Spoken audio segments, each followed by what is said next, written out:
Continuamos con la misma invocación que hicimos ya, la de Radha Burnier, y entramos con las cartas de los Mahatmas divididas. Ah, por ahí, por favor, abre tu eh, micrófono, Enrique. Les comentaba, bueno, vamos a ver pues una serie de cartas de los libros más maravillosos. Me cerraron el micrófono. Sí, Ya. sí, ya está. Bueno, entonces vamos a hablar de las cartas de los Mahatmas, que es algo muy conocido en el entorno en el que estamos todos. Sabemos la enorme importancia que tienen y el esfuerzo que hicieron ellos para comunicar en función de las preguntas que tenían las personas a las cuales se les escribieron, eh, una serie de información que es importantísima. También sabemos que hay otras cartas a las que no tenemos acceso porque no, no son las únicas, los únicos con los que se comunicaron. Dentro de esta época, dentro de este vórtice que se abrió, en donde ellos pudieron tener un contacto a través de cartas con muchos de los que en algún momento dado pudieron resolver las dudas que tenían respecto a la enorme profundidad que se daba en relación a esas preguntas.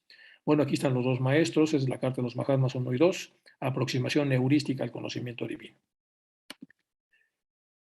Bueno, vamos a ver extractos, solo para empezar vamos a ver un extracto, no vamos a dedicarnos a eso todavía porque lo vamos a dividir en dos. Bueno, extracto de la carta 48. El Mahatma dice, buen amigo mío, yo sé, por supuesto, y sabiendo, sin que me lo pidiera, si estuviera autorizado a influenciarle en una u otra dirección, le diría con mucho gusto, este conocimiento lo compartirás conmigo algún día. ¿Cuándo o cómo? No está en mí decirlo, ni por mí mismo saberlo. Pues usted, solo usted, tiene que tejer ese destino. Esta es bellísimo. Vean ustedes lo que sea. La perfección con la que escriben es impresionante. Interpretación, el Mahatma le indica que el conocimiento que deseará compartir con él está subordinado a una serie de reglas que deben cumplirse para que el escuchante pueda en un momento dado tener un estado vibracional en donde esta información pueda serle útil. Le indica que le daría gusto compartir con él, pero eso dependerá de su desarrollo y mérito. Por tanto, le dice cuándo y cómo, no está en mí decirlo, solo usted debe tejer ese destino. El maestro le indica a Sinet y a cualquier estudiante que no hay privilegios, solo lo ganado por esfuerzos propios por cada buscador. Continúa otra parte de la carta, y si de alguna manera el encuentro sucede, ha de ser paralelamente sobre aquellas rocas inquebrantables con las que nuestras reglas ocultas nos rodean, es decir, bajo esas reglas. Repito, y si de alguna manera el encuentro llegase a suceder, ha de ser paralelamente sobre aquellas rocas inquebrantables con las que nuestras reglas ocultas nos rodean. Rocas inquebrantables. Nunca fuera de ellas, por muy amargamente que nos lamentemos.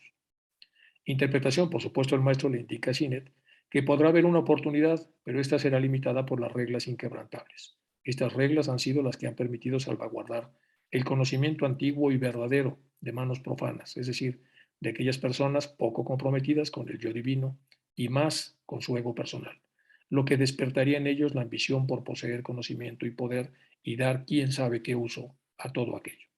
Esta es una especie de introducción respecto entonces a lo que vamos a ver de las cartas. Vamos a tratar de ver a qué se refieren. Eh, Aquí tenemos, por ejemplo, uno de los puntos que nosotros debemos destacar en el desarrollo interior, que es el altruismo, para poder generar una fraternidad que es una unión amistosa. Necesitamos vibrar en la silla del altruista. Pero en realidad tenemos todo un menú. Tenemos el contrario, que está a 180 grados, que es el egoísta. Y tenemos entonces que bucear nosotros si realmente tenemos o no restos de egoísmo o mucho egoísmo, porque el egoísmo produce una persona conflictiva y normalmente consigue una división enemistante. Esto es unión amistosa o división enemistante. Esas son palabras de San Pablo. Del egoísta empezamos a caminar al altruista a través del no altruista, entonces eso es un contradictorio con el altruista. El no altruista es contradictorio, pero es menos malo que el egoísta. Simplemente es un no altruista. Después el complementario de 90 grados es un no egoísta y aquí hay una línea de demarcación muy importante. Es 45 grados, es una persona compartida, que es una analogía de 45 grados, y el análogo compartido mayor, que sería este, entonces ya se acerca al altruista. Hay un camino largo para llegar a este punto en todas estas condiciones, como los maestros lo indican, tenemos que caminar todos ese sendero para estar en condiciones de poder escuchar en tiempo y forma toda la información que nos falta por conocer y que es parte del premio al desapego y al desarrollo que todos tengamos. Aquí tenemos el altruista, fraterno, amistoso, desapegado, y aquí el ambicioso, insaciable, egoísta. ¿Dónde está? Pues aquí está de este lado, aquí está el altruista, es el contradictorio, camina a través de este sistema al no altruista, después al no egoísta, al análogo compartido, al análogo superior y finalmente arriba en este viaje al altruista. Y aquí están todas las flechas entonces que hacen coordinación de este sistema. Y aquí tenemos entonces las cartas de los Mahatmas 1 y 2, las he dividido, entonces la aproximación heurística al conocimiento, los días martes 10:30, esta es la publicidad. Y aquí en el corazón de esta hermosa pintura de Rafael tenemos pues el sello de la Sociedad Teosófica, tanto en el que enseña como en el que aprende. Bueno, podemos entrar ya con las cartas. Utilidad de las cartas para compartir contenidos trascendentes. Primero descubrimos algo, gracias a que hay algo que espera ser descubierto para nosotros. Luego lo procesamos, lo que ya leímos. Después lo compartimos verbalmente, ya sea en silla vacía, con nosotros mismos o con otros grupos o en una logia. Después lo compartimos por carta, lo escribimos. Luego lo utilizamos para nuestro desarrollo interior, toda esta sabiduría. Y nos reencontramos como parte del universo porque encontramos un universo en nosotros. Esta es más o menos la secuencia, por eso vamos a ver las cartas. Y nos van a pasar de las sombras a la luz en la alegoría de la caverna. La base para la escritura de cartas, papiros, papeles, o sea, es algo de la humanidad, se ha utilizado la carta para poder estabilizar el conocimiento y hacerlo más o menos permanente, mucho más permanente de lo que es una tertulia o una discusión o una charla. Aquí está la historia de los papiros y papeles, que tampoco vamos a hacer mucha historia de esto, pero el ser humano ha evolucionado a través de la posibilidad de generar cartas o documentos que puedan ser escritos antes de la imprenta y posterior a la imprenta. Y todas las bibliotecas importantes del mundo tienen libros anteriores a la imprenta, que se llaman incunables, y libros posteriores a la imprenta, que son los cunables, que están en casi todas las bibliotecas. Luego tenemos aquí algunas leyendas relacionadas con las cartas, también se las voy a dejar para que ustedes la lean. Bueno, esta, como está chiquita, la podemos leer. Es del año 1835, de un profesor inglés muy famoso, que se llama Rowland Hill, que viajaba a Escocia. Entonces paró en una posada y mientras se calentaba la chimenea vio como el cartero de la zona entraba en la casa y entregaba una carta a la posadera. Ella tomó la carta en sus manos, la examinó atentamente y la devolvió al cartero alegando: como somos bastante pobres no podemos pagar el importe de la carta, por lo que le ruego la devuelva al remitente. Las cartas por cobrar del siglo XIX tenía que pagarlas el que las recibía y si no tenía dinero, pues la carta se regresaba. Al oír aquello, surgió en el corazón de Gil, este profesor, un impulso de generosidad, y movido por ese impulso ofreció al cartero el importe de la misiva, pues no quería que por falta de dinero se quedara esa buena mujer sin saber las noticias que pudieran llegar en dicha carta. El cartero cobró la media corona que costaba y entregó la carta a la poseedora. La posadera recogió la carta y la dejó sobre una mesa sin preocuparse en absoluto en su contenido. Luego se volvió al generoso huésped y le dijo con amabilidad: señor, le agradezco de veras el detalle que ha tenido de pagar el importe de la carta. Soy pobre, pero no tanto como para no poder pagar media corona. Si no lo hice fue porque dentro no hay nada escrito, solo la dirección. Mi familia vive a mucha distancia y para saber si estamos bien nos escribimos cartas, pero teniendo cuidado de que cada línea de la dirección esté escrita de diferente mano. Si aparece la letra de todos, significa que todos están bien. Una vez examinada la dirección de la carta, la devolvemos al cartero diciendo que no podemos pagarla y así tenemos noticias los unos de los otros y no nos cuesta ningún penique. Bueno, se han usado para todo. Estos son algunos sellos postales de cartas que han existido. Esto es de 1963, es muy hermosa. Esta es una de las que existen y este es de los sellos postales en donde aparece incluso Annie Besant. Para los que los coleccionan, este es de India también y la Sociedad Teosófica es un sello conmemorativo. Aquí está otro de Annie Besant. Y aquí hay uno de Bhagavan Das. Aquí Max Müller, que acuerdan ustedes que habla mucho y muy bien de él, casi siempre HPB, a lo largo de la doctrina secreta por las deducciones que él hacía, este sabio británico. Aquí está otro sello postal de Krishnamurti. Y aquí está otro, me parece que de Leadbeater ahí en toda la influencia que tuvo. Bueno, aquí hay una de las grandes reseñas que existen respecto a HPV y sus maestros. Esto está Chilumbo, y aquí está otra vez HPV. Aquí está cuando se va hasta los headquarters de la Theosophical Society de Adyar en 1887, cuando estaba apenas como formándose la sociedad, todavía los árboles que hay ahora no crecían. Una de las primeras obras de Blavatsky, de Isis sin velo, y aquí una de las primeras tapas conmemorativas también donde aparece Blavatsky, con las partes montañosas de India. Y ahora vamos con la primera parte. La primera parte va a ser las cartas de los Mahatmas. Primera parte se llama vamos a revisar el libro que se llama The Masters and the Path, de Leadbeater. Arrancamos entonces la revisión de la obra de Masters of the Path y empezamos con el capítulo 1. Vamos a revisar algunas cosas aquí que son de mucha utilidad antes de que entremos a las cartas de los Mahatmas. Dice, la evolución de la vida, dado que en el curso de nuestro desarrollo humano hemos llegado a ser capaces de comunicarnos con los adeptos, y aquí nos vamos de este lado para ver qué son los adeptos.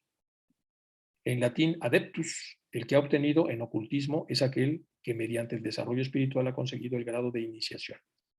Esto es, ha alcanzado conocimientos y poderes trascendentes y ha llegado a ser maestro en la ciencia de la filosofía esotérica. El adepto es un ser plenamente iniciado que vela por el progreso de la humanidad y lo dirige. Algunos adeptos pertenecen al actual Manvantara, es decir, a este plano de manifestación. Otros proceden de otros. Entonces regresamos acá. Dice, dado que en el curso de nuestro desarrollo hemos llegado a ser capaces de comunicarnos con adeptos, seres más desarrollados que nosotros, naturalmente les hemos preguntado con toda reverencia cómo han llegado a ese nivel. Nos dicen unánimes que no hace mucho tiempo estaban donde estamos nosotros ahora. Aquí Leadbeater entonces está hablando de, pónganse en la idea de lo que Leadbeater está tratando de transmitir. Han surgido de las filas de la humanidad común y nos han dicho que en el tiempo venidero seremos como ellos lo son ahora, y que todo el sistema es una evolución gradual de vida que se extiende hacia arriba, más allá de lo que podemos seguir, ella incluso a la deidad misma. Vamos a ver otra vez porque es como el arranque del arranque de todo esto. Dado que en el curso de nuestro desarrollo evolutivo que tenemos los seres humanos, hemos llegado a ser capaces de comunicarnos con adeptos, aquí está hablando él específicamente, gracias a su desarrollo ha podido comunicarse con adeptos, naturalmente les hemos preguntado con toda reverencia cómo es que han llegado a ese nivel. Nos dicen unánimes que no hace mucho tiempo estaban donde estamos nosotros ahora, han surgido de las filas de la humanidad común y corriente y nos han dicho que con el tiempo venidero seremos como ellos lo son ahora. Y que todo el sistema es una evolución gradual de la vida que se extiende hacia arriba, más allá de lo que podemos seguir, ella incluso a la deidad misma. Encontramos que así como hay etapas definidas en la evolución anterior, el vegetal sobre el mineral, el animal sobre el vegetal y el humano sobre el animal, del mismo modo el reino humano tiene un final definido, un límite en el que pasa. El reino claramente superior a sí mismo, que más allá de los hombres están los superhombres. En el estudio de este sistema de evolución hemos aprendido que hay en cada hombre 3 grandes divisiones, cuerpo, alma y espíritu, y cada uno de estos es capaz de una mayor subdivisión. Esta es la definición que dio San Pablo hace 2000 años. El espíritu o mónada es el soplo de Dios, porque la palabra espíritu significa soplo, en latín spiro. La chispa divina que es verdaderamente el hombre, aunque puede describirse con mayor precisión como flotando sobre el hombre, tal como lo conocemos. Aquí nos empieza a dar claves de su capacidad clarividente. En el estudio de este sistema de evolución hemos aprendido que hay en cada hombre 3 grandes divisiones, una zona donde está el cuerpo físico con su espacio, otra zona, una zona intermedia del alma, otra zona que es el espíritu, y cada uno de estos es capaz de una mayor subdivisión si se ve con más cuidado. Esta es la definición que dio San Pablo hace 2000 años. El espíritu mónada es el soplo de Dios, porque la palabra espíritu significa soplo. La chispa divina que es verdaderamente el hombre, aunque pueda describirse con mayor precisión, la chispa divina que es verdaderamente el hombre, aunque puede describirse con mayor precisión como flotando sobre el hombre, tal como lo conocemos. El esquema de su evolución es el que debe descender a la materia y a través de su descenso obtener definición y precisión en los detalles materiales. Toda esta es información muy importante. Aquí lo primero es que la chispa divina está flotando, según lo que él comenta, Charles Leadbeater, sobre el hombre, tal como lo conocemos. y que el esquema de su evolución es la que desciende a la materia. A través de su descenso, obtiene una definición y precisión de los detalles materiales. Y el último párrafo dice, por lo que podemos ver, esta mónada, que es una chispa del fuego divino, no puede descender tan lejos como nuestro nivel actual. No puede alcanzar directamente este plano físico en el que ahora estamos pensando y trabajando. Probablemente debido a las tasas de su vibración y a las de la materia física difieren demasiado, de modo que debe haber estados y condiciones intermedias, es decir, debe haber términos medios. No sabemos en qué plano de la naturaleza existe originalmente esa chispa divina, porque está muy por arriba, fuera de nuestro alcance. La manifestación más baja de él, que podría llamarse un reflejo de él, desciende lo más abajo de los planos cósmicos, como se describe en los libros de texto de teosofía.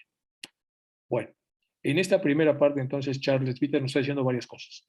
Que el espíritu flota sobre la estructura física del ser humano, que hay un proceso evolutivo en el que todos vamos a entrar, que es posible comunicarse en cierto sentido con los adeptos y que los adeptos enseñan entonces que ellos alguna vez fueron como nosotros, y que cómo se trabajan esas tasas de vibración para poder conseguir estados y condiciones intermedias en donde a través de estas podamos acercarnos lo más que podamos a esta chispa que, aunque pareciera que está cerca de nosotros, en realidad es una chispa que, al no mezclarse tanto con la materia grosera en la que estamos todos envueltos, pues aparece como demasiado alta, demasiado arriba, a pesar de que, como reflejo del espíritu absoluto, en realidad está siempre cerca de nosotros como un punto o como algo que es alcanzable, pero que está todavía muy distante de lo que podamos nosotros tocar. Es lo que yo interpreto de esta primera parte.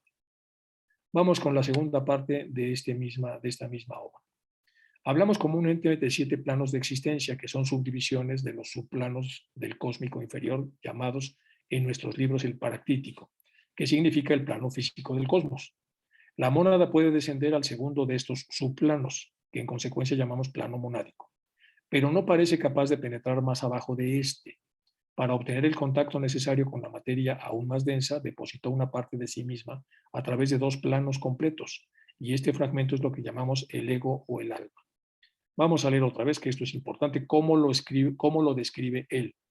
Hablamos comúnmente de 7 planos de existencia, que son subdivisiones o subplanos del plano cósmico inferior, llamado en nuestros libros el pracrítico, que significa el plano físico del cosmos. La mónada puede descender al segundo de estos subplanos, que en secuencia llamamos plano monádico, pero no parece capaz de penetrar más abajo de este. Para obtener el contacto necesario con la materia aún más densa, depositó una parte de sí mismo a través de 2 planos completos, y ese fragmento es lo que llamamos el ego o alma. El espíritu divino, muy por encima de nosotros, simplemente se cierne sobre nosotros.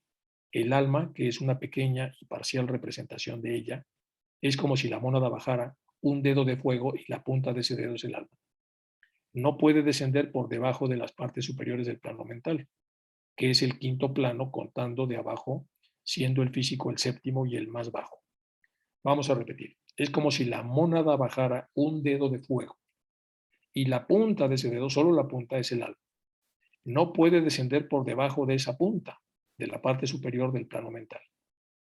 Entonces, no puede descender por debajo de la parte superior del plano mental, es decir, del mental superior que dice Taimi, que es el quinto plano contando hacia abajo, siendo el físico el séptimo y el más bajo. Y para que pueda llegar a un nivel aún más bajo, debe a su vez dejar una pequeña porción de sí misma que se convertirá en la personalidad que conocemos. Así que esta personalidad que cada persona comúnmente piensa que es el mismo, en verdad no es más que un fragmento de un fragmento de un fragmento. Toda evolución a través del reino inferior es preparatoria para el desarrollo de esta constitución humana. Un animal, durante su vida en el plano físico y durante algún tiempo después del mundo astral, tiene un alma tan individual y separada como la del hombre. Pero cuando el animal llega al final de su vida astral, esa alma no vuelve a reencarnar en un solo cuerpo, sino que vuelve una especie de depósito de alma materia, llamado en nuestros libros alma grupal. Es como si el alma grupal fuera un balde de agua que suple la necesidad de varios animales del mismo tipo. Digamos, por ejemplo, 20 caballos. Cuando van a ser un caballo de esa alma grupal, es como si uno sumergiera un recipiente de ese balde y lo sacara lleno de agua. Durante la vida de ese caballo, le sobrevienen toda clase de experiencias que modificarán su alma, de las cuales aprenderá lecciones, y estas pueden compararse con las diversas clases de materias colorantes echadas a la vasija de agua. Cuando el caballo muere, el agua del recipiente se vuelve a vaciar en el balde y la materia colorante que ha adquirido se esparce por todo el balde. Cuando nace otro caballo de la misma alma grupal, se llena la otra vasija del balde, pero será evidente que es imposible sacarle exactamente las mismas gotas de agua que constituyen al caballo anterior. Bueno, aquí está hablando de las almas grupales de los animales. Entonces nos va explicando entonces de la parte monádica, nos va explicando lo muy difícil que es para la mónada bajar más desde donde puede bajar. Nos está ubicando un poco el nivel hasta donde puede bajar, que es la punta de un dedo como ejemplo, y en esa punta del dedo entonces toca, por así decirlo, a las porciones intermedias del contacto de la materia con el espíritu, y en estas partes intermedias está entonces la parte mental superior. Entonces, toda la evolución, aquí nos la comenta, ya lo que pasa entonces con las almas animales en relación a las almas grupales, cosa que también ya hemos estudiado en teosofía. Cuando un animal se ha desarrollado lo suficiente como para convertirse en humano, eso significa que al final de su vida, su alma no se vierte de nuevo en un alma grupal, ya no hay un balde, sino que permanece como una entidad separada. Y ahora le sucede un destino muy curioso pero muy hermoso. El alma materia, el agua de la vasija, se convierte en un vehículo para algo mucho más alto. Y en lugar de actuar como un alma, ella misma está animada. No tenemos una analogía exacta en el plano físico, un ejemplo, a menos que pensemos en bombear aire al agua de alta presión y convertirla en agua aireada. Si aceptamos ese simbolismo, el agua que antes era el alma animal se ha convertido ahora en el cuerpo causal de un hombre. Y el aire que se le bombea es el ego del que se está hablando, esa alma del hombre que no es más que una manifestación parcial del espíritu divino. Este descenso del ego está simbolizado en la mitología antigua en la idea griega del cráter o copa y por la historia medieval del Santo Grial, pues el Grial o copa es el resultado perfeccionado de toda esa evolución, en el cual se vierte el vino de la vida divina para que nazca el alma del hombre. Habíamos dicho, esto que antes ha sido alma animal se convierte en el caso del hombre en lo que se llama el cuerpo causal, el cual existe en la parte superior del plano mental, como el vehículo permanente ocupado por el ego o alma humana. Vamos a repetir. Habíamos ya dicho esto, que antes ha sido el alma animal, lo que antes fue el alma animal, se convierte en el caso del hombre en lo que se llama el cuerpo causal, el cual existe en la parte superior del plano mental, como el vehículo permanente ocupado por el ego o alma humana. Y todo lo aprendido en su evolución se traslada a este nuevo centro de vida.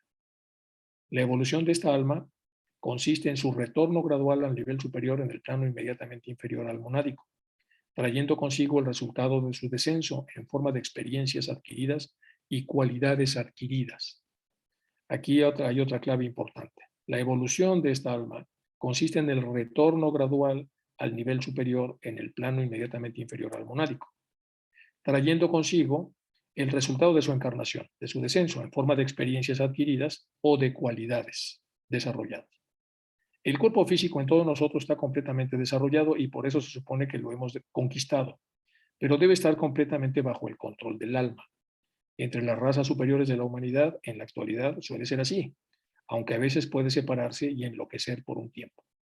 El cuerpo astral también está completamente desarrollado, pero de ninguna manera está bajo el control perfecto del hombre, incluso entre las razas a las que pertenecemos. Hay muchas personas que son víctimas de sus propias emociones, no las controlan. En lugar de poder gobernarlos perfectamente, con demasiada frecuencia se dejan gobernar por ellas. Dejan que sus emociones se apoderen de ellos, tal como un caballo salvaje puede huir con su jinete y llevarlo a muchos lugares a los que no desea ir.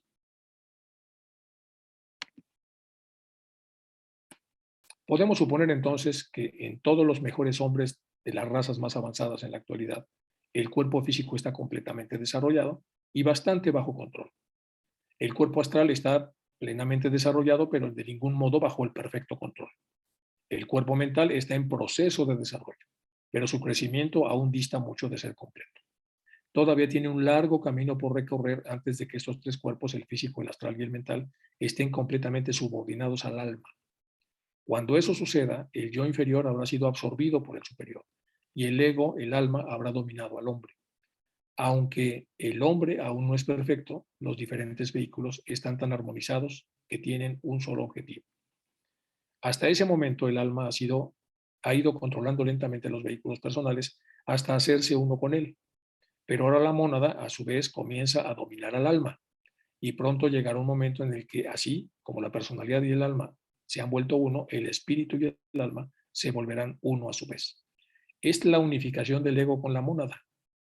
Y de cuanto esto se logra, el hombre ha alcanzado el objeto de su descenso a la materia, se ha convertido en el superhombre o adepto. Bueno, aquí nos explica entonces esto que de alguna manera ya hemos visto también. Más adelante va a entrar en una serie de temas muy hermosos esta obra. Vida sobrehumana. Ahora solo, por primera vez, entra él en su vida real, porque todo este estupendo proceso de evolución a través de todos los reinos inferiores y luego a través del reino humano, hasta el logro del adaptado, no es más que una preparación para esa verdadera vida del espíritu que comienza solo cuando el hombre se vuelve más que hombre, es decir, un superhombre. La humanidad es la clase final de la escuela del mundo, y cuando un hombre ha sido entrenado en esto, pasa a la vida real, la vida del espíritu, glorificando la vida de Cristo. Bueno, ¿qué es eso? Sabemos muy poco todavía, aunque vemos que en algunos de los que lo están compartiendo. Tiene una gloria y un esplendor que está más allá de toda comparación, más allá de nuestra comprensión, y sin embargo es un hecho vívido y viviente. Y el logro de él, por cada uno de nosotros, es una certeza absoluta de que la que no podemos escapar, aunque lo deseáramos. Si actuamos egoístamente, si nos ponemos en contra de la corriente de la evolución, podemos retrasar nuestro progreso, pero finalmente no podremos evitarlo. Esta clave es muy importante, podemos retrasarlo, pero no podemos evitarlo. ¿Cómo lo retrasamos? Siendo egoístas y nos ponemos en contra de la corriente de la evolución, es decir, cayendo en las provocaciones y sacando a relucir nuestro bajo control de las emociones.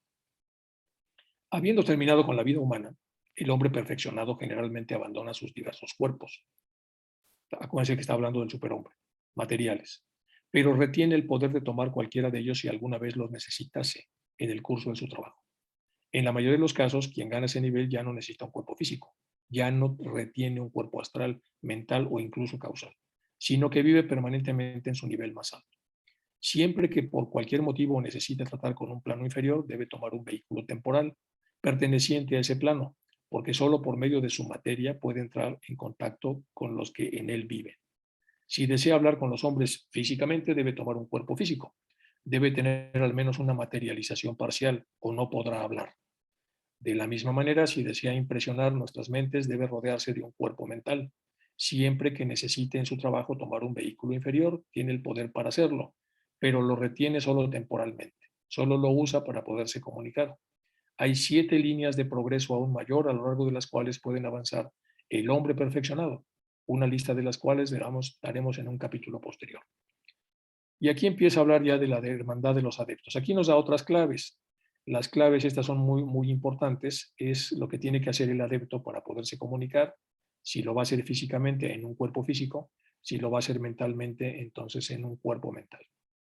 Bueno, empezamos con la hermandad de los adeptos. Estas cosas de alguna manera ya las hemos visto en otros contextos, pero es como arranca su obra en donde va a hablar de los Mahatmas y de los adeptos. La hermandad de los adeptos. El mundo está guiado y dirigido en gran medida por una hermandad de adeptos a la que pertenecen nuestros maestros. Los estudiantes teosóficos, lo puse en rojo, cometen todo tipo de errores al respecto. A menudo los consideran como una gran comunidad monástica, todos viviendo juntos en algún lugar secreto. A veces suponen que son ángeles y muchos de nuestros estudiantes han pensado que eran todos indios o que residían en los Himalayas. Ninguna de estas hipótesis es cierta. Hay una gran hermandad y sus miembros están en constante comunicación unos con otros, pero su comunicación es en planos superiores y no necesariamente viven juntos. Como parte de su trabajo, algunos de estos grandes hermanos, a quienes llamamos Mahatmas o maestros de sabiduría, están dispuestos a tomar discípulos aprendices y enseñarles, pero forman solo una pequeña sección del poderoso cuerpo de hombres perfeccionados. Como se explicará más adelante, hay 7 tipos de hombres, pues cada uno pertenece a uno de los 7 rayos, con los que se divide claramente la gran ola de vida de evolución. Pareciera que se designa a un adepto en cada uno de los rayos para poder atender el entrenamiento de los principiantes. Y por sus manos pasan todos los que van viniendo en su particular rayo de evolución. Aquí nos da otra clave acerca de los rayos de evolución y otra más acerca de la hermandad, que no se encuentra en un punto, y aquí la parte de los errores que he puesto en rojo para ser analizada ya en sus logias. A nadie por debajo del rango de adepto se le permite asumir la responsabilidad total de un novicio, de un aprendiz. Aunque aquellos que han sido chelas durante varios años A menudo son empleados como diputados y reciben el privilegio de ayudar y aconsejar a jóvenes aspirantes que son prometedores. Estos alumnos mayores están siendo entrenados gradualmente para su trabajo futuro cuando ellos a su vez se conviertan en adeptos y están aprendiendo a quitar más y más el trabajo rutinario de las manos de sus maestros, de modo que estos últimos puedan quedar libres para trabajos más elevados. Es decir, cuando los maestros consiguen que a través de sus adeptos y a través de los aspirantes ellos empiecen a trabajar con las cosas mundanas que ellos hacen, se quedan en libertad de empezar a trabajar con cuestiones más elevadas, que solo ellos pueden emprender. La selección preliminar de candidatos para el discipulado se deja ahora en gran medida en manos de estos trabajadores mayores. Y los candidatos están vinculados temporalmente con tales representantes en lugar de directamente con los grandes adeptos. Pero los alumnos y el maestro son tan maravillosamente uno que tal vez esto sea casi una distinción sin diferencia. Vamos a repetir esto que es importante: la selección preliminar de los candidatos, de los aspirantes, de los novicios para el discipulado, se deja ahora en gran medida en manos de estos trabajadores mayores. Los candidatos están vinculados temporalmente con tales representantes en lugar de directamente con los grandes adeptos. Pero los alumnos, los maestros, son tan maravillosamente uno que tal vez esto sea casi una distinción sin diferencia. Bueno, aquí nos está hablando entonces ya de cómo se hace cómo están los adeptos, cómo están los simpatizantes, después los seguidores, los buscadores, después los aspirantes prometedores, los adeptos inferiores o superiores, y finalmente los Mahatmas, y toda esta serie de seres muy desarrollados que necesitan que algunos de nosotros, los más desarrollados de los grupos humanos, puedan hollar a través de la disciplina que tienen, a través de la parte devocional que poseen, poder entrar ahí a relevarlos de muchas de las materias mundanas que ellos tienen para que al liberarlos de ellas, ellas puedan dedicarse a cosas más elevadas. Es muy hermosa esta parte. Los poderes del adepto son en verdad muchos y maravillosos, pero todos se derivan en una secuencia natural de facultades que nosotros mismos poseemos. Es solo que tienen estas facultades en un grado mucho mayor. Pienso que cada característica sobresaliente del adepto en comparación con nosotros es que mira todo desde un punto de vista totalmente diferente a como lo vemos nosotros, porque no hay en él nada en absoluto del pensamiento de sí mismo que es tan prominente en la mayoría de los hombres. El adepto ha eliminado el yo inferior y vive no para sí mismo, sino para todos, y sin embargo de una manera que solo él puede comprender realmente, que todo es verdaderamente él también. Ha llegado a esa etapa en la que no hay un defecto en su carácter, nada de pensamiento o sentimiento por un yo personal separado, y su único motivo es el de ayudar a la evolución, de trabajar en armonía con el logos que la dirige. Quizá la siguiente característica más destacada en su desarrollo integral. Todos somos imperfectos, ninguno ha alcanzado el nivel más alto en ninguna línea, e incluso el gran científico o el gran santo generalmente han alcanzado una gran excelencia en una sola cosa, pero quedan otros aspectos de su naturaleza que aún no se han revelado. Todos poseemos algún germen de todas las diferentes características, pero siempre están, pero parcialmente despiertos, y uno mucho más que otro. Un adepto, sin embargo, es un hombre completo, un hombre cuya devoción, amor, simpatía y compasión son perfectas, mientras que al mismo tiempo su intelecto es algo mucho más grandioso de lo que aún podemos comprender, y su espiritualidad es maravillosa y divina. Se destaca por encima y más allá de los hombres que conocemos por el hecho de que está completamente desarrollado. Vamos ahora con el capítulo 2 de esta obra, los cuerpos físicos de los maestros, su apariencia. Ha habido entre los estudiantes de teosofía una gran vaguedad e incertidumbre acerca de los maestros, por lo que tal vez pueda ayudarnos a darnos cuenta de cuán naturales son sus vidas y de cómo tienen un lado físico ordinario, si digo unas pocas palabras sobre la vida cotidiana y apariencia de algunos de ellos. No existe una característica física por la cual el adepto pueda ser infaliblemente distinguido de los demás hombres. Bueno, esto vamos a leerlo con mucho cuidado porque estamos hablando de la apariencia de los Mahatmas y el cuerpo físico de ellos. Entonces dice, ha habido entre los estudiantes de teosofía una gran vaguedad e incertidumbre acerca de los maestros, por lo que tal vez pueda ayudarnos a darnos cuenta de cuán naturales son sus vidas y de cómo tienen un lado físico ordinario, si digo unas pocas palabras sobre la vida cotidiana y apariencia de alguno de ellos. No existe una característica física por la cual un adepto pueda ser infaliblemente distinguido de los demás hombres, pero él siempre parece impresionante, noble, digno, santo y sereno. No podemos distinguirlo de los demás hombres, salvo que cuando vemos a los demás hombres y él en medio de ellos, hay uno que aparece impresionante, noble, digno, santo y sereno. Y cualquiera que se encuentre con él difícilmente podrá dejar de reconocer que estaba en presencia de un notable hombre. El hombre fuerte pero silencioso, que habla solo cuando tiene un objetivo definido a la vista, para animar, ayudar o advertir, pero es maravillosamente benévolo y está lleno de un agudo sentido del humor. Tienen un agudo sentido del humor. Humor siempre amable, usado nunca para herir, sino para aliviar los problemas de la vida. El maestro Moria dijo alguna vez que es imposible progresar en el camino oculto sin sentido del humor. Y ciertamente todos los adeptos que he visto han poseído esa calificación. La mayoría de ellos son hombres claramente bien parecidos. Sus cuerpos físicos son prácticamente perfectos, pues viven en completa obediencia a las leyes de la salud y sobre todo nunca se preocupan por nada. Todo su mal karma se ha agotado hace mucho tiempo y por lo tanto el cuerpo físico es una expresión tan perfecta de la eugeides del cuerpo glorificado del ego como le permiten las limitaciones del plano físico. De modo que no solo el cuerpo actual de un adepto suele ser espléndidamente guapo, pero también es probable que el nuevo cuerpo que pueda tener en una encarnación posterior sea una reproducción casi exacta del anterior, teniendo en cuenta las diferentes raíces y familiares por las que no hay nada que lo modifique. Esta libertad del karma les da cuando por cualquier motivo eligen tomar nuevos cuerpos, entera libertad para seleccionar un nacimiento en cualquier país o raza que pueda ser conveniente para el trabajo que tienen que hacer. Y por lo tanto la nacionalidad de los cuerpos particulares que estén usando en un momento dado no es de importancia primordial cuando van a usar dichos cuerpos en dichas situaciones. Para saber que cierto hombre es un adepto, sería necesario ver su cuerpo causal, porque su desarrollo se mostraría por su gran aumento de tamaño y por una disposición especial de sus colores en esferas concéntricas, tal como se indica en algunas medidas en la ilustración del cuerpo causal de un arat en el hombre, visible e invisible. Bueno, aquí hay varios detalles. Nos habla de que estas almas muy desarrolladas son fuertes pero silenciosas, que no se distinguen de los demás hombres, salvo por las características que tienen, que son nobles, dignos, santos y serenos.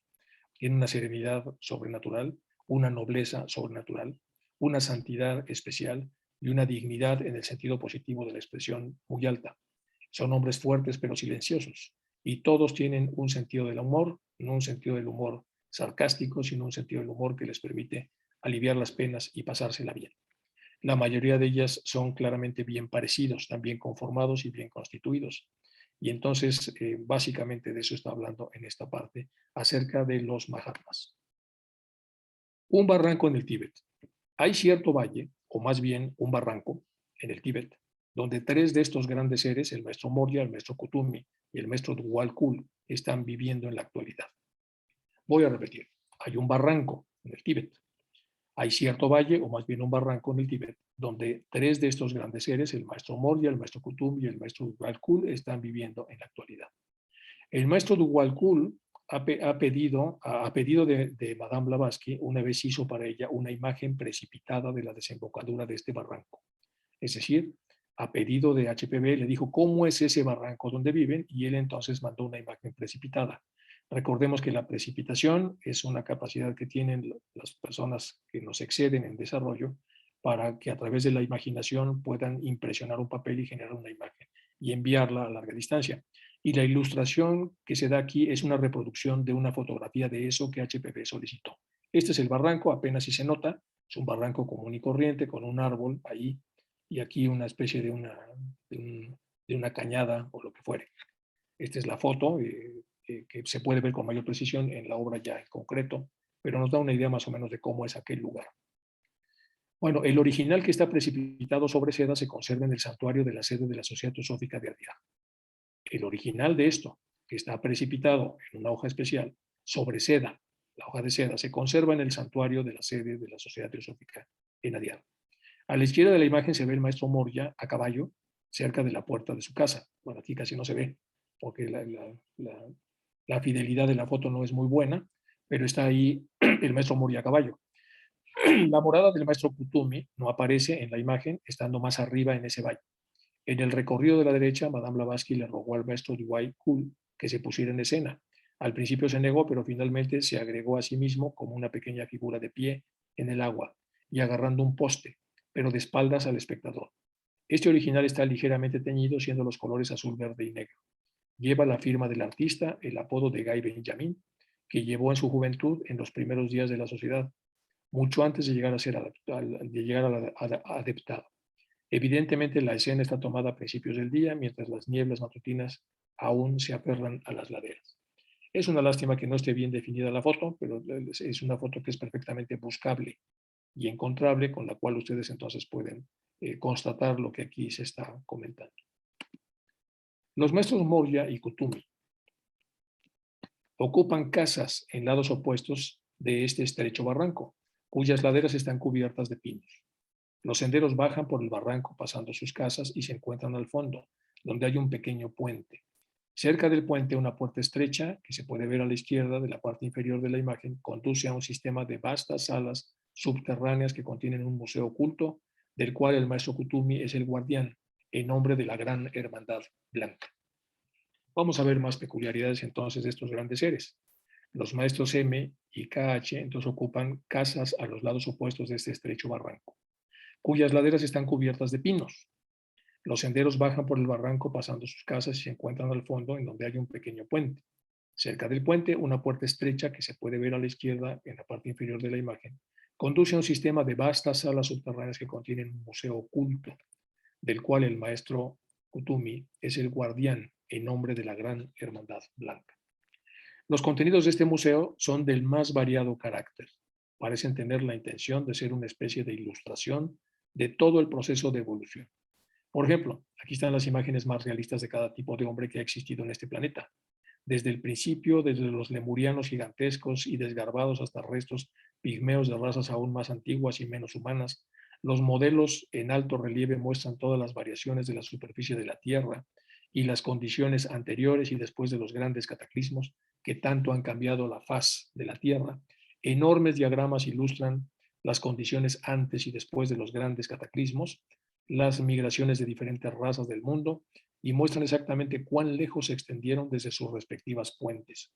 Otros diagramas similares están dedicados a la influencia de las diversas religiones del mundo, mostrando dónde se practicó cada una de ellas en su pureza original y dónde se mezcló, distorsionó con los restos de otras religiones. Estatuas asombrosamente realistas perpetúan la apariencia física de algunos de los grandes líderes y maestros de razas olvidadas hace mucho tiempo, y varios objetos de interés relacionados con sus avances importantes e incluso desapercibidos en la civilización se conservan para el examen de la posteridad. Aquí se pueden ver manuscritos originales de una antigüedad increíble y de un valor incalculable. Un manuscrito, por ejemplo, escrito por la mano del propio señor Buda en su última vida como principiante, como príncipe Siddhartha, y otro escrito por el señor Cristo durante su nacimiento en Palestina. Aquí se guarda este maravilloso original del libro del Xi'an que Madame Blavatsky describe en el comienzo de la doctrina secreta. Aquí también hay guiones extraños de otros mundos que el nuestro. También se representan formas animales y vegetales, algunas de las cuales conocemos como fósiles, aunque la mayoría de estos no han sido imaginados por nuestra ciencia moderna. Los modelos reales de algunas de las grandes ciudades de la antigüedad remota y olvidada están aquí para el estudio de los alumnos. Esta es una de las partes más impresionantes del libro, porque este es un verdadero museo con la historia de la humanidad. No la de hace 10.000 años, no del Paleolítico superior, el Neolítico, que es lo que normalmente nos ofrecen pues, gran parte de los historiadores y antropólogos, sino habla de la verdadera historia del planeta, la forma del planeta, la geografía, la orografía, los sistemas, los suelos, las personas, las migraciones. Todo está en ese museo que vigila y reserva el maestro Kutumi. Una maravilla imaginable. Podemos imaginar este museo a través de lo que se nos dice históricamente en la doctrina secreta y hacer un recorrido mental y podemos más o menos imaginarnos las cosas que hay en este gran museo. Pasamos a lo que sigue después de quedar impresionados por esta parte. Todas las estatuas y modelos están vívidamente coloreados, exactamente como los originales. Y podemos señalar que la colección aquí se reunió intencionalmente en este momento para representar a la posteridad las etapas exactas por las que estaba pasando la evolución o civilización de cada época. De modo que en lugar de meros fragmentos incompletos como nuestros museos nos los presentan tan a menudo, tenemos en todos los casos una serie de representaciones intencionalmente educativas. Ahí contamos con modelos de todos los tipos de maquinaria que las diferentes civilizaciones han desarrollado también. Hay ilustraciones elaboradas y abundantes de los tipos de magia en uso de los distintos periodos de la historia. En el vestíbulo que conduce a estos vastos salones se guardan las imágenes vivas de aquellos alumnos de los maestros Moria y Kutumi, que en este momento estaban en prueba, que describiré más adelante. Estas imágenes están dispuestas alrededor de las paredes como estatuas y son representaciones perfectas de los alumnos en cuestión.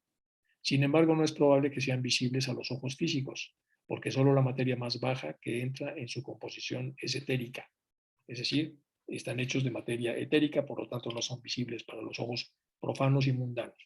Cerca del puente también hay un pequeño templo con torres en forma de algo birmana al que acuden algunos aldeanos para hacer ofrendas de frutas y flores y quemar alcanfor y recitar en Panchasila, un camino accidentado y desigual baja por el valle junto al arroyo.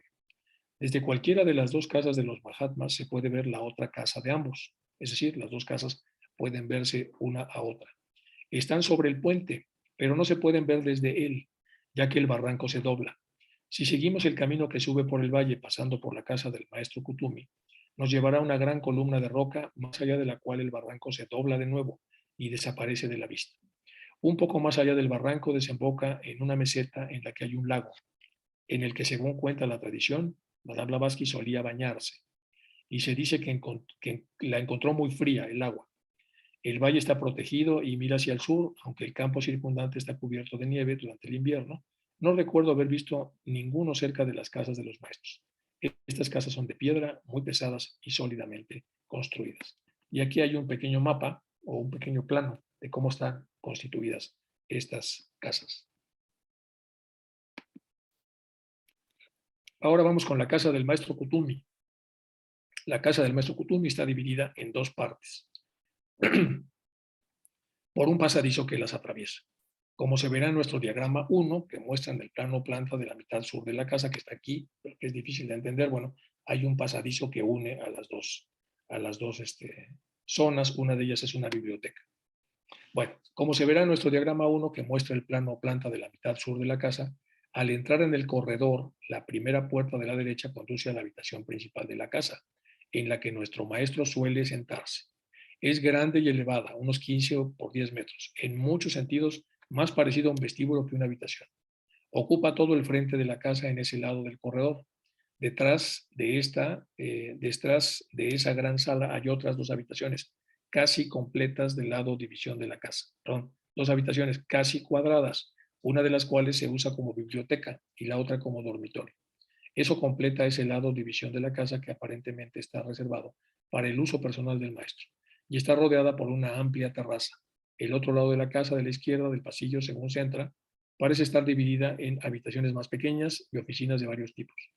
No hemos tenido oportunidad de examinarlas de cerca, pero hemos notado que justo al otro lado del pasillo, del dormitorio, hay un baño bien equipado. Vamos a revisarlo acá. Entonces aquí está este gran salón enorme. Aquí está el bedroom, la cámara, y aquí está la biblioteca. Y aquí está el baño, que supuestamente está muy bien equipado. Y este es entonces, y aquí está la terraza lateral.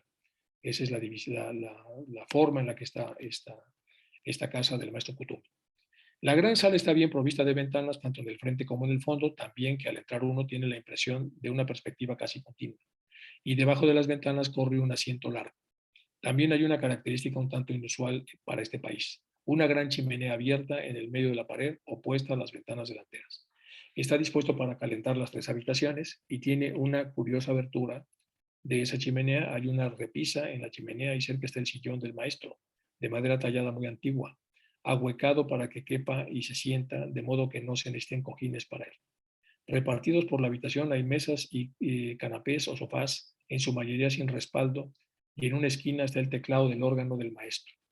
El techo tiene unos 20 pies de alto, es muy hermoso, con sus finas vigas talladas que descienden en puntos ornamentales donde se unen y dividen el techo en secciones oblongas. Una abertura de arco con un pilar en el centro, algo de estilo gótico pero sin vidrio, se abre hacia el estudio y una ventana similar se abre hacia el dormitorio.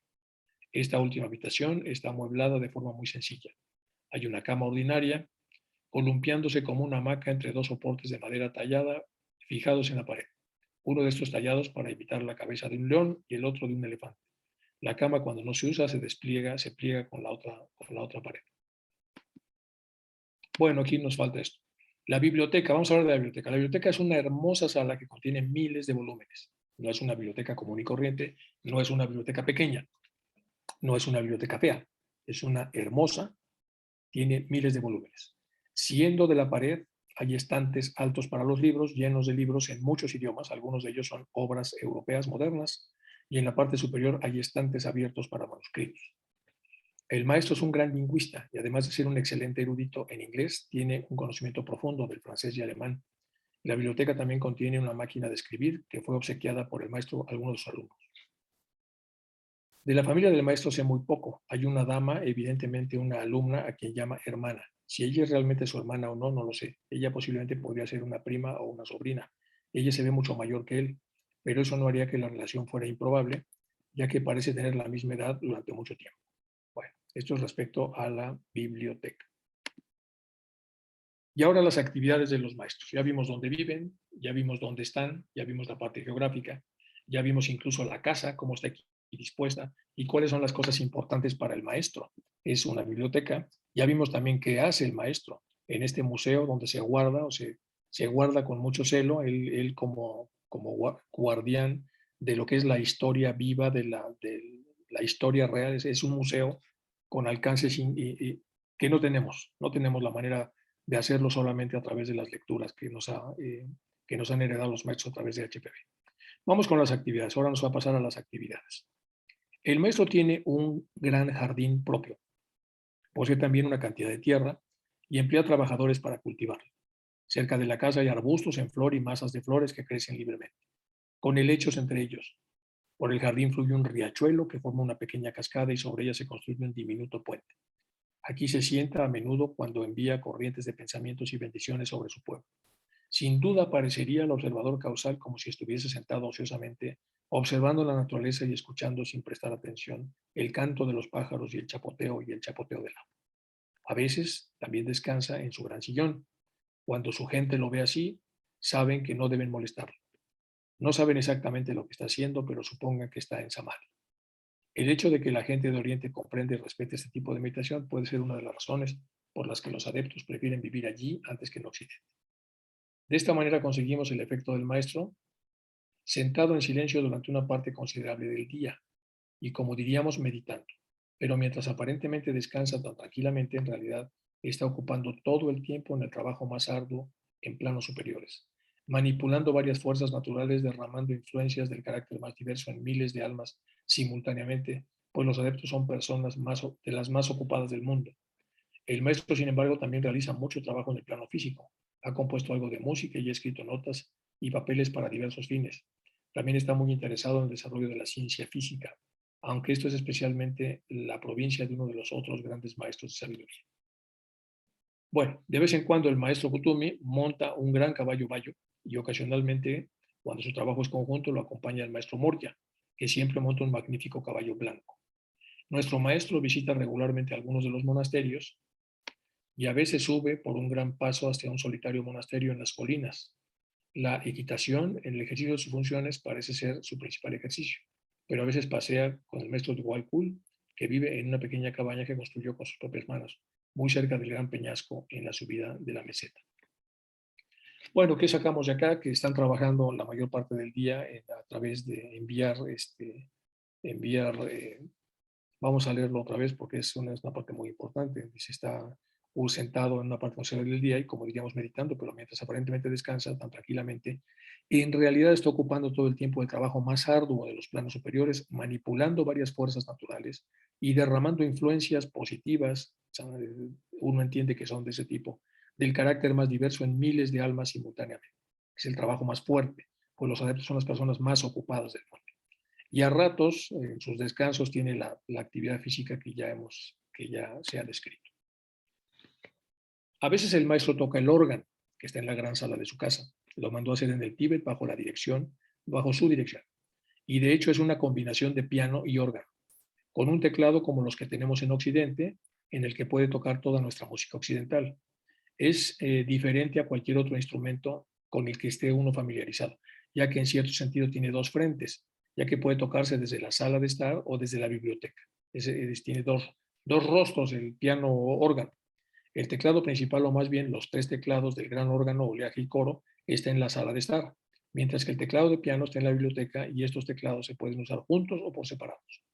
El órgano completo con sus pedales se puede tocar de manera ordinaria desde la sala de estar, pero al girar una manivela, algo equivalente a un tope, el mecanismo del piano puede vincularse con el órgano, de modo que todo suene simultáneamente. Desde este punto de vista, de hecho, el piano es tratado como una parada más del órgano. Desde el teclado de la biblioteca, sin embargo, el piano se puede tocar solo como un instrumento separado, bastante disociado del órgano. Pero por algún mecanismo complicado, el órgano del coro también está conectado con ese teclado. De modo que por el uno puede tocar el piano solo precisamente como si fuera un piano ordinario, o uno puede tocar el piano acompañado por el órgano del coro, o al menos en cualquier caso por ciertas paradas de ese órgano.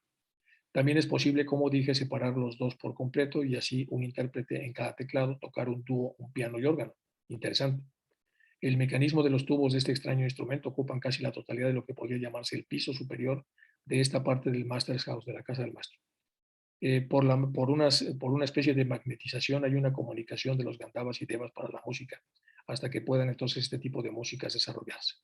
Las canciones de los Devas entonces normalmente están relacionadas con los, con los principios que tienen estos maestros. Esta parte me faltó traducirla. Bueno, es en relación a las cartas. Y vamos ahora a quedarnos en esta para iniciar este arranque de las cartas a través de la primera parte de Leadbeater y vamos a ver, continuar con este slide. Solo fragmentos de la gran canción llegan a tus oídos mientras aún no eres más que un hombre. Pero si los escuchas, recuérdalo fielmente para que no se pierda ninguno de los sonidos que te han llegado. Y esfuérzate por aprender de él, el significado de este misterio que te rodea. Con el tiempo no necesitarás ningún maestro, porque así como el individuo tiene voz, también la tiene aquello en lo que el individuo existe. La vida misma tiene su discurso y nunca está en silencio. Y su pronunciación no es, como de acuerdo a vuestra sordera podéis suponer, un lamento, es un canto. Aprende de él que eres parte de esa armonía. Aprende de ella a obedecer las leyes de dicha armonía. Y aquí está la versión en inglés original, que es lo mismo. Only fragments of the great song come to your ears, bueno, etc. Pueden ustedes ahí leerlo en la versión original. Todas las mañanas un número de personas, no exactamente alumnos, sino seguidores, vienen a la casa del maestro y se sientan en la terraza y fuera de ella. A veces les da una pequeña charla, una especie de conferencia, pero lo más frecuente es que prosiga con su trabajo y no se fije en ellos más que en una sonrisa misteriosa, amistosa, con la que parecen igualmente contentos. Evidentemente vienen a sentarse en su aura y a venerar. A veces toma su comida en su presencia, sentado en la galería con esta multitud de tibetanos y otros en el suelo a su alrededor, pero generalmente come solo en una mesa de la habitación. Es posible que mantenga la regla de los monjes budistas y no coma después del mediodía, porque no recuerdo haberlo visto comer por la noche. Incluso es posible que no necesite comida todos los días. Lo más probable es que cuando se sienta inclinado ordene comida que le gustaría y no tome sus comidas en los horarios establecidos. Le he visto comer pastelitos redondos, morenos y dulces. Están hechos de trigo, azúcar y mantequilla y son de tipo ordinario. Bueno, cumplimos una hora. En realidad, lo que vamos a dar seguimiento a las cartas de los Mahatmas va a ser una porción mayor, pero esta por ser la primera que estamos dando en esta secuencia de una hora de ciencia en la primera parte y una hora y un poco más en la segunda parte, vamos a hacer una síntesis de lo que hemos visto hasta ahora. Vamos a dejar hasta acá para hacer algunas preguntas y estamos entrando en la vida de los Mahatmas y esa es la parte maravillosa que comparte esta obra.